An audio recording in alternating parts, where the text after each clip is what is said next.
Pope Benedict XVI is facing a condom controversy right now that may be the last thing he needs on his first tour of Africa, struggling to cope with a massive AIDS epidemic. Let's go back to Zane. She's got the details. What's going on, Zane? Wolf, he's been Pope for 4 years, but he's never talked openly about condoms. Well, today he did. I can see the plane now.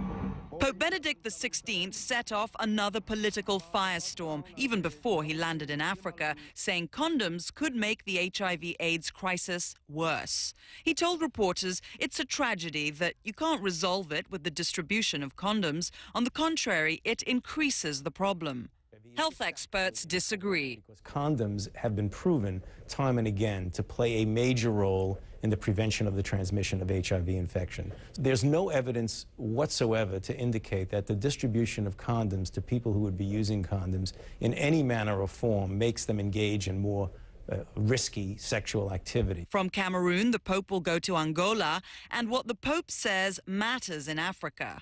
22 million people in sub-Saharan Africa are infected with HIV/AIDS, a continent where Catholicism is finding converts.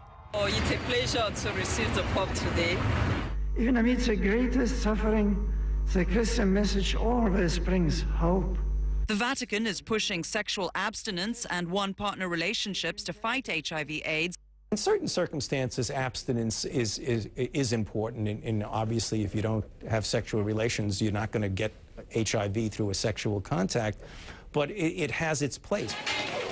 But some priests and nuns working with AIDS victims in Africa question the church's anti-condom policy. President Bush poured billions of dollars into HIV/AIDS programs in Africa for treatment, education, and prevention.